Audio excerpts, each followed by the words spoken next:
Hola.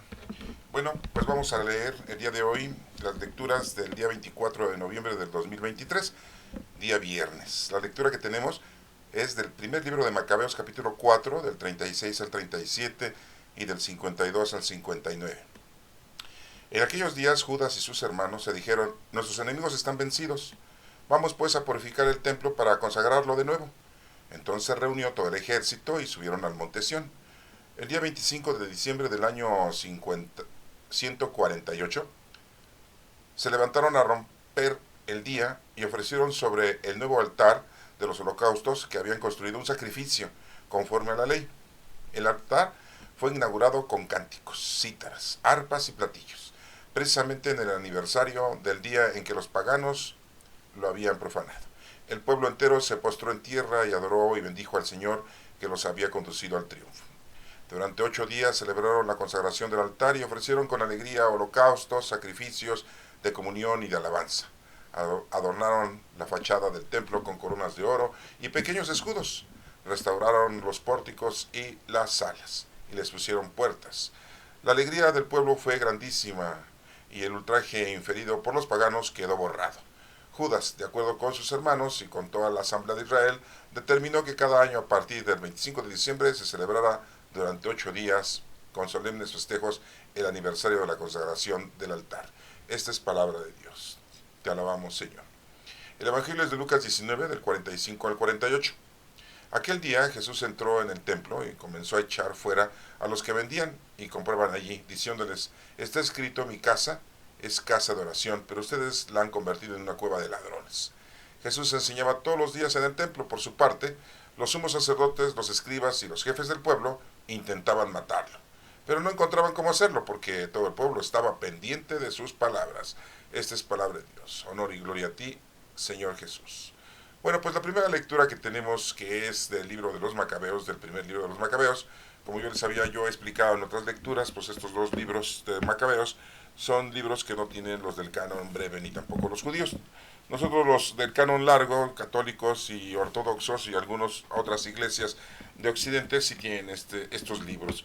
Y bueno, pues aquí nos está mencionando muy claramente que Judas y sus hermanos, sí, habla diciendo que pues han sido vencidos sus enemigos y que necesitan restaurar y purificar el templo. Y para esto pues se reúne todo el ejército y suben al monte Sión. Y nos menciona la fecha, el 25 de diciembre del año 148, y se ponen a hacer un nuevo altar de los holocaustos, que habían construido un sacrificio conforme a la ley. El altar fue inaugurado con cánticos, cítaras, arpas y platillos. Entonces nos damos cuenta que aquí Judas y sus hermanos, los macabeos, pues restauran otra vez el altar para ofrecerle al Señor oración, para ofrecer al Señor una devoción, una adoración plena, sí, a nuestro Padre Dios. Y esto es importante verlo porque pues son personajes que a pesar de haber tenido un problema muy grande, de haber sido invadidos y por haber sido enclaustrados y violentados, ya hemos visto en otras lecturas, Eleazar pues protestó y no quiso comer carne de puerco. Vimos a la señora y sus 7 hijos que murieron, los sacrificaron por no obedecer al rey Antíoco y haber comido carne de puerco, una de las leyes que indicaba que no debían de hacer los judíos. Y pues el rey Antíoco quería que a fuerzas cayeran en la distorsión y que dejaran de adorar a nuestro Padre Dios. Y después vemos que Matatías, otro anciano muy conocido por las tribus de Jerusalén, un personaje mayor de 90 años, pues también lo tratan de obligar a él y a sus hijos y a sus hermanos a que coma carne de puerco. Y pues no, él huyen a las montañas, y muchos hebreos, muchos judíos huyen al desierto. Pero muchos sí se caen en el paganismo, caen en la adoración de ídolos. Y Matatías nos cuenta la historia, ¿verdad?, que hasta mató a uno de sus compatriotas por estar adorando un ídolo. Bueno, y vemos aquí que entonces Judas Macabeo y sus hermanos pues tratan de restaurar y restauran, ¿sí?, el templo de nuestro Señor, el lugar, el altar de los sacrificios. Y bueno, pues aquí nos menciona que hacen alabanzas, y adornan la fachada del templo con coronas de oro, pequeños escudos, restauraron los pórticos y las salas, les pusieron puertas. La alegría del pueblo estaba inmensa, porque ya habían recobrado exactamente el lugar santo que tenían de nuestro Padre Dios.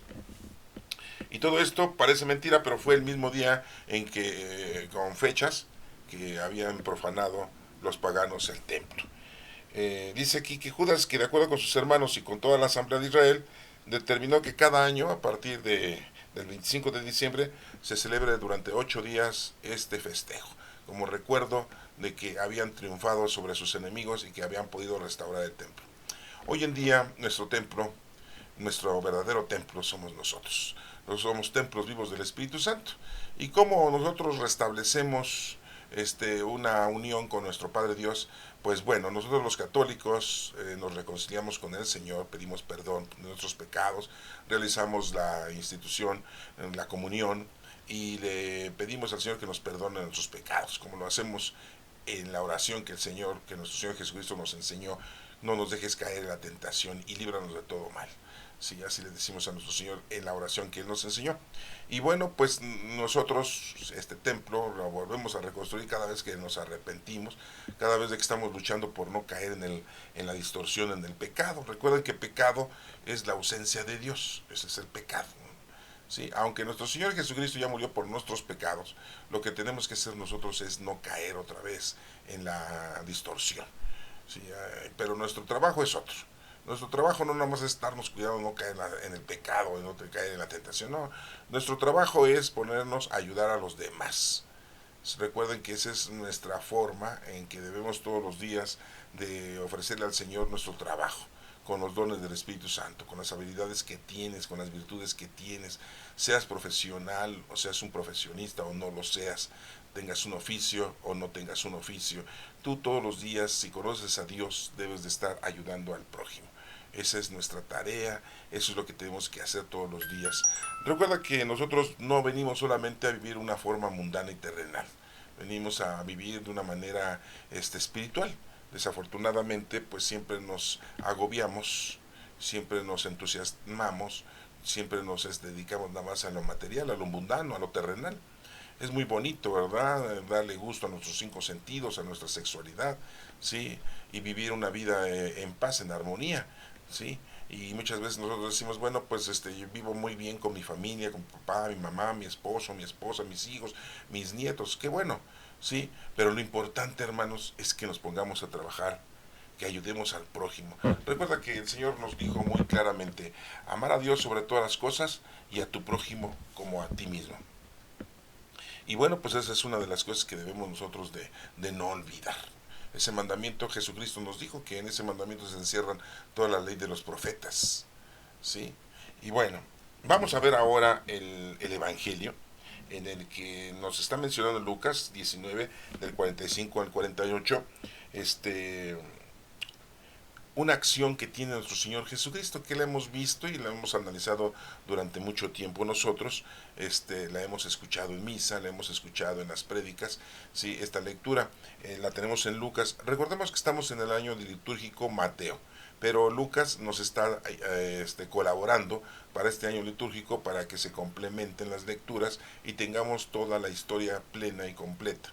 Recuerda que lo que estamos escuchando ahorita, pues en el Evangelio, es la doctrina de Cristo.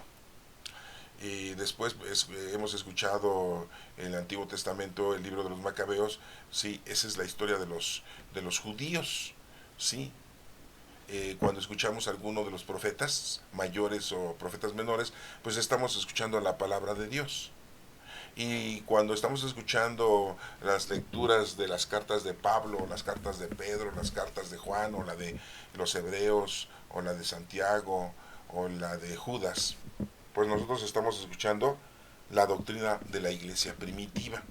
Hoy en día pues tenemos otra doctrina, la iglesia institucional, en la que tú estés incorporado, ¿sí? Entonces son doctrinas, son enseñanzas, ¿sí? Pero no todo lo que dice la Sagrada Escritura, no todo lo que dice la Sagrada Escritura es palabra de Dios. Debes de diferenciar una cosa de otra, Sí, porque vemos en los libros históricos que tenemos en el Antiguo Testamento, en donde se nos está refiriendo muchas actividades y muchas actitudes que tuvo el pueblo hebreo y que nuestro Padre Dios estuvo asistiéndolos durante mucho tiempo. Simple y llanamente vamos a acordarnos de los 40 días y 40 noches que estuvo Moisés en el monte Sinaí. ¿Verdad? Es un hecho histórico y vemos que nuestro Padre Dios habla a Moisés y le da el decálogo. También nos vamos a acordar nosotros que estuvo el pueblo hebreo 40 años, ¿sí?, siendo alimentado por nuestro Padre Dios. Les mandaba el maná, que la palabra maná es manú, que significa ¿qué es esto? ¿Sí? Pues no es una palabra nada más en concreto, significa ¿qué es esto? Caía como migajón del cielo y llegaban las codornices y se querían comer ese migajón. Entonces los hebreos pues en aquel entonces comían codorniz, comían ese pan del cielo, sí, y lo podían ellos recoger todas las mañanas. No lo podían guardar de un día para otro porque se echaba a perder. El único día que podían guardarlo de un día para otro era el viernes para comerlo también el sábado y no se echaba a perder. Qué casualidad, ¿verdad? Que el viernes era como tipo refrigerador y que no dejaba que se echara a perder el menú, para que se den cuenta que son cosas muy milagrosas. No tenemos una forma científica, racional, de poder entender eso. Pero bueno, yo les comunico esto para que se acuerden de que nuestro Padre Dios siempre estuvo asistiendo al pueblo hebreo. Pero les digo, es historia. En ocasiones hemos visto que nuestro Padre Dios habla, entonces es palabra de Dios. ¿Sí? Cuando yo ahorita leo las lecturas digo es palabra de Dios porque pues contiene un mensaje, ¿no?, de nuestro Padre Dios, como lo estamos analizando ahorita. Y bueno, pues vamos a ver entonces aquí el Evangelio, que dice que un día Jesús, ¿sí?, nos menciona muy claramente, entró al templo y comenzó a echar afuera a los que vendían y compraban allí, diciéndoles, está escrito, mi casa es casa de oración, pero ustedes la han convertido en cueva de ladrones. Sí, desafortunadamente es así. Hoy en día vemos que dentro de las iglesias, dentro de las parroquias, ya hicieron como un tipo mausoleo, nichos, ¿sí? Y los venden. Más bien te venden un tiempo nada más, un tiempo compartido. Sí. Sí, ¿no? Porque compras tu lugar para poner las cenizas de 4 personas, ¿no?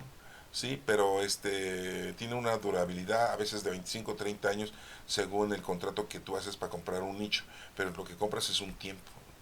Entonces, si a los 25 o 30 años no vuelves a pagar, pues sacan las cenizas de tus parientes y las echan en la fosa común.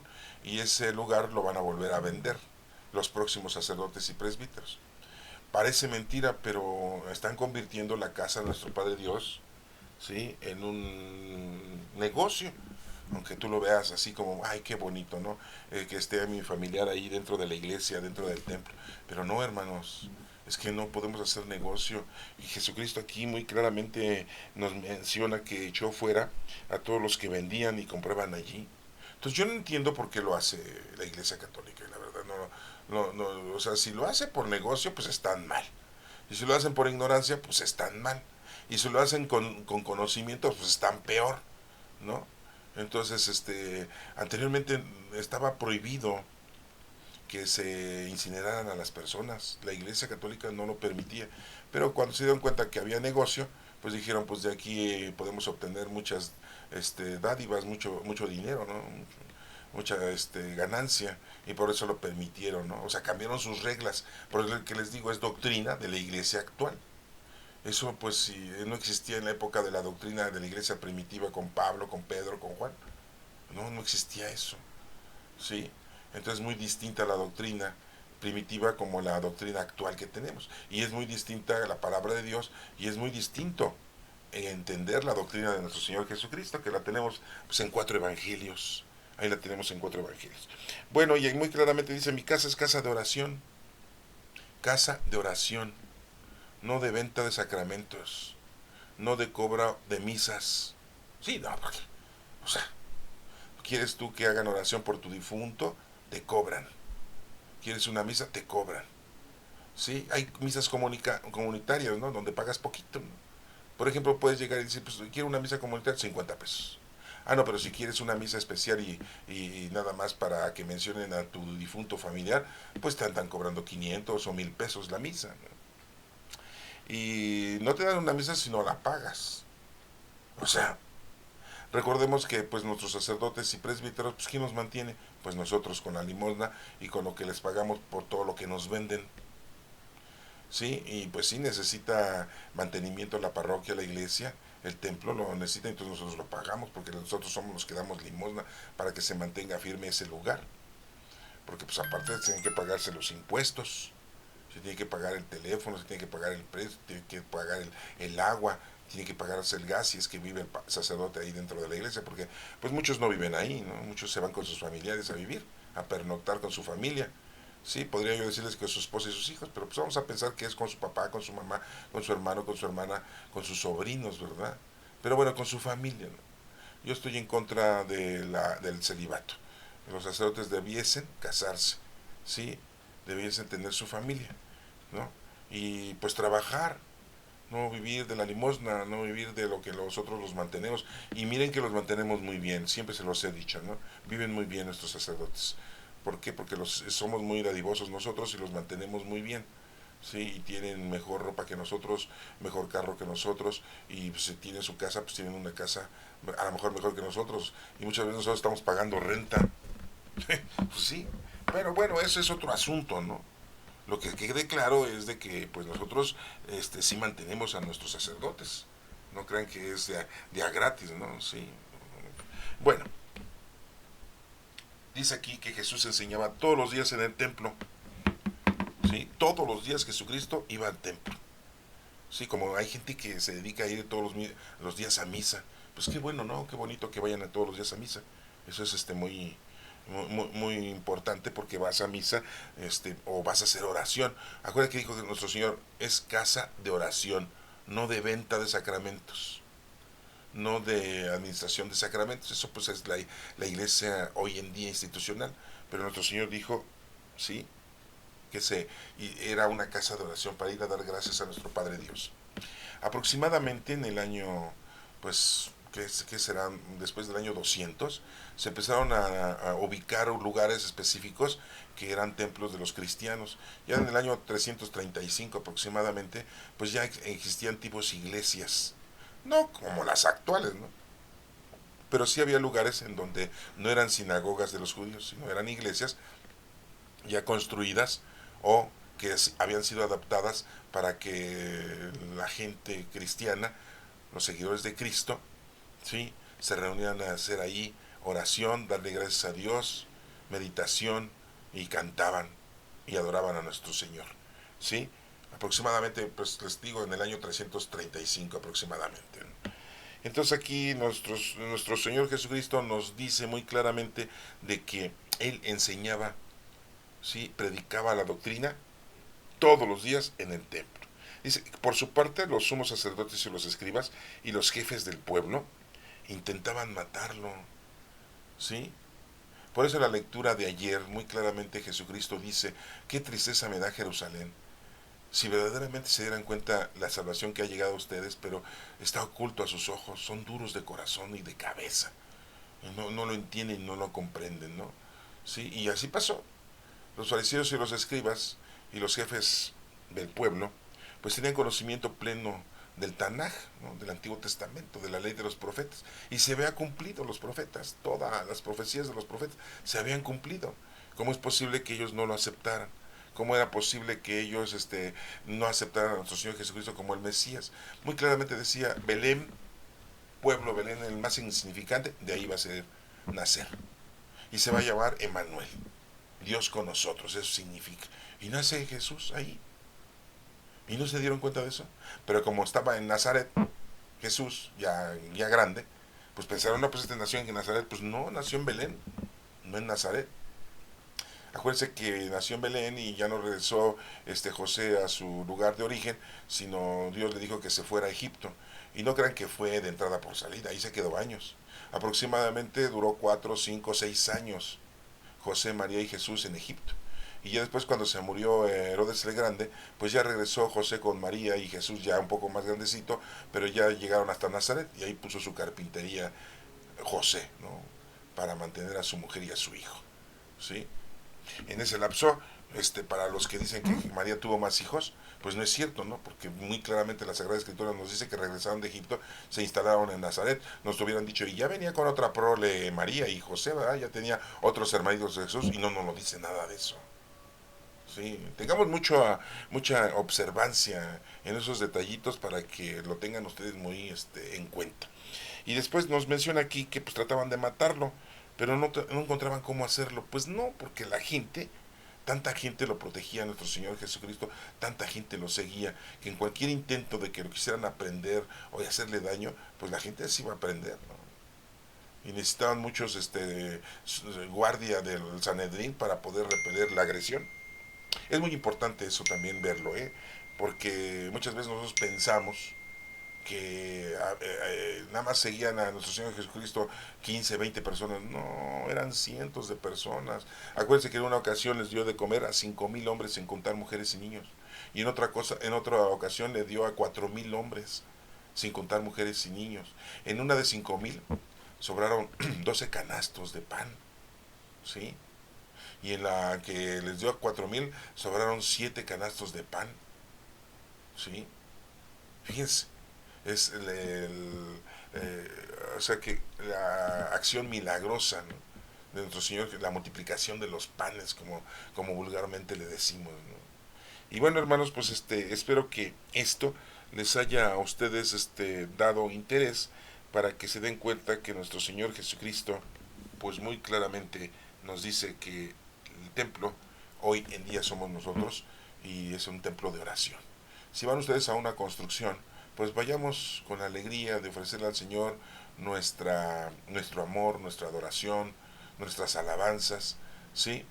Y bueno, independientemente de la doctrina que hoy en día la iglesia proporciona, a la actual, ¿sí? Con sus saberes, con sus no saberes, porque pues hay cosas que han inventado, sí, pues según ellos es para atraer a la gente, ¿no? A conocer a Dios y amarlo. Pero como les digo yo, ¿cuántas veces nos han dicho los sacerdotes, tu compromiso, tu número uno es amar a Dios sobre todas las cosas y a tu prójimo? Cuando nos dicen, salgan de aquí, hermanos, acaban de escuchar la misa, vayan en paz, la misa ha terminado, ayudar a los demás? ¿Cuándo nos dicen eso? Eso es nuestro trabajo, hermanos. Y no nos lo dicen. ¿Será que no nos lo dicen porque ellos no lo hacen? ¿Porque ellos se encierran en sus cloacas, en sus capillas, iglesias, parroquias, y no hacen el bien a los demás? Tú tienes que ir ahí como cliente a que te vendan la oración, la palabra de Dios, la bendición, ¿sí? O los sacramentos, o hoy en día un nicho, para que dejes ahí los restos de tu difunto.